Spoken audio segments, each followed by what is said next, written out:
श्री गुरुचरित्र अध्याय 35 कच देवयानी आख्यान हिमंतिनीची कथा। श्री गणेशाय नमः। सिद्ध म्हणाला नामधारका, त्यानंतर दत्तविप्राच्या पत्नीने श्री गुरु नरसिंह सरस्वतींना आम्हाला मंत्रोपदेश देऊन कृतकृत्य करा अशी प्रार्थना केली। तेव्हा श्री गुरु म्हणाले, मुली, स्त्रियांसाठी पतीची सेवा हेच कर्तव्य, हेच भक्ती व हा जीवन मंत्र। त्यांना मंत्रोपदेश केल्याने वेळ उभी राहते। त्या संदर्भातील एक कथा सांगतो। दैत्यगुरु शुक्राचार्यांना संजीवनी मंत्र अवगत असल्याने देवदैत्याच्या विरुद्धात दैत्यांवर विजय मिळवणे देवांना अशक्य झाले होते। दैत्य फारच उन्मत्त झाले होते, म्हणून नंदीने ध्यानमग्न शुक्राचार्यांना कैलासावर नेले। शंकराने त्यांना क्षणार्धात घेऊन टाकले। शुक्राचार्य कित्येक दिवस शंकराच्या पोटातच होते। पुढे ते शिवाच्या मंत्रमार्गाने बाहेर पडले। त्यामुळे शुक्राचार्यांना भार्गव हे नाव पडले। मुक्त होताच ते संजीवनी मंत्राने दैत्यांना पुन्हा जिवंत करू लागले। त्यानंतर इंद्राने बृहस्पतीचा पुत्र कच याला ब्राह्मण कुमाराच्या रूपात संजीवनी मंत्र प्राप्त करण्यासाठी शुक्राचार्याकडे पाठवले। त्याने दैत्यगुरूंना विद्याभ्यास शिकवण्याची विनंती केली। कचाचे सौंदर्य पाहून शुक्राचार्याची कन्या देवयानी त्यांच्यावर आसक्त झाली। तिच्या अनुग्रहाने शुक्राचार्याने कचाला शिष्य म्हणून स्वीकारले। काही दिवसांनी दैत्यांना कचाचे कपट कळले। त्यांनी त्याला दोनदा ठार मारले। देवयानीच्या हट्टापायी शुक्राचार्यांनी कचाला जिवंत केले। त्याचा कायमचा बंदोबस्त करण्यासाठी दैत्यांनी कचाला ठार मारून जाळली। त्याचे राग मध्यातून शुक्राचार्यांनाच पाजले। कचाला जिवंत करा, अन्यथा मी प्राण त्याग करीन असे देवयानीने निर्वाणीचे सांगितले। कचाला जिवंत केले व आपला मृत्यू निश्चित आहे असे त्यांनी कन्येला सांगितले। त्यांनी नाईलाजाने देवयानीला संजीवनी मंत्र शिकवला। शुक्राचार्याच्या पोटात असलेल्या कचाने तो तत्काळ आत्मसात केला। त्यांनी कचाला जिवंत केले। तो त्यांचे पोट फाडून बाहेर आला।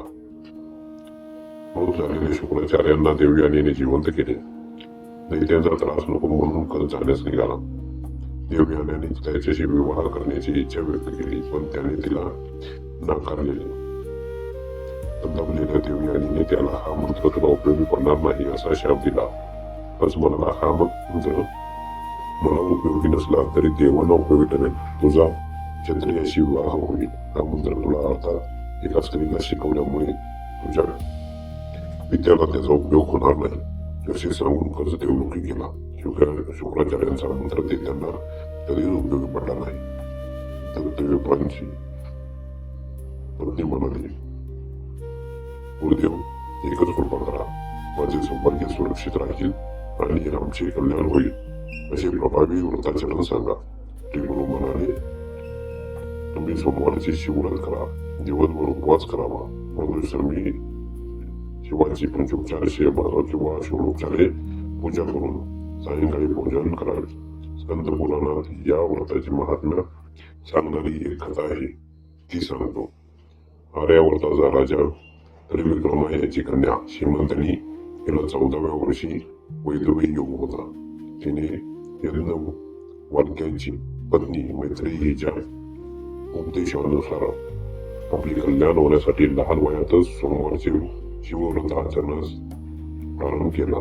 हिमंतिनीने 14 वर्षाची असताना राजाने देवावर हवाला ठेवून इंद्रशील राजाचा पुत्र चित्रांगद याच्याशी तिचा विवाह लावून दिला। विवाहानंतर चित्रवर्म्याने नवपरिणीत दाम्पत्याला काही दिवस आपल्यापाशी ठेवून घेतले। एके दिवशी राजपुत्र चित्रांगद जलक्रीडेसाठी यमुनेवर गेला असताना पाण्यात बुडून अदृश्य झाला। त्याचा थांग पत्ता लागला नाही। दोन्ही राजघराण्यावर दुःखाची कळळ कोसळली। हिमंतिनीने अपार शोक केला। हिमंतिनी माहेरीच राहिली। सोमवारचे शिवव्रत पूर्वीप्रमाणे दृढ श्रद्धेने आचरू लागली। पुत्रनिधनामुळे इंद्रसेनाचे राज्यकारभारात लक्ष नाही। त्याच्या गोत्रजांनी त्याला व त्याच्या पत्नीला कैद करून सर्व राज्य भडकावले। यमुनेत बुडालेल्या चित्रांगदाला नागकन्याने दक्षिणाकडे नेले. तो शिवभक्त आहे हे करता दक्षिणाने त्यांचा सन्मान केला. 3 वर्ष आपल्याकडे निष्ठा ठेवून घेतली. मग दिव्य भेटवस्तू व अमोघ शस्त्रास्त्रे देऊन त्यांना निरोप दिला. आपल्या एका पुत्राला त्याच्या बरोबर ताडले. वारुळची तलांगण पाण्यातून उसळीत घेऊन बाहेर आला. तो सोमवार होता. श्रीमंतीने स्नानासाठी नदीवर आली होती. विधवेच्या वेशात असूनही चित्रांगदाने तिला ओळखली व त्याच्या तेजस्वी स्वरूपामुळे तिने त्याला ओळखले नाही. त्याने तिची चौकशी केली. तिच्याकडून आपल्या राज्यातील वर्तमान ऐकून तो मनोमन चिडला होता. 3 दिवसांनी मी दोघांशी भेटलो असे सांगून तो निघून गेला. दक्षिणाच्या पुत्राने राजसभेत जाऊन स्वतःचा परिचय दिला. चित्रांगदाला शरण जा, त्याचे राज्य त्याला परत द्या, अन्यथा हा व्यर्थ प्राणास मुका असे सर्वांना स्पष्ट सांगितले. त्याला चित्रांगदाच्या भेटीस नेले. आपल्या पुत्राला सुखस्वरूप पाहून त्यांना परमानंद झाला. मग चित्रांगद आर्यावर्तात आला. त्याला जिवंत पाहून चित्रवर्मा आणि श्रीमंतीचा आनंद गगनात मावेल. राजाने चित्रांगद व सौमंतीने याचा पुत्र पुन्हा विवाह लावला. दक्षिण पुत्र स्वतःही परतला. मग त्या दोघांनी पुष्कळ वर्ष राज्य केले.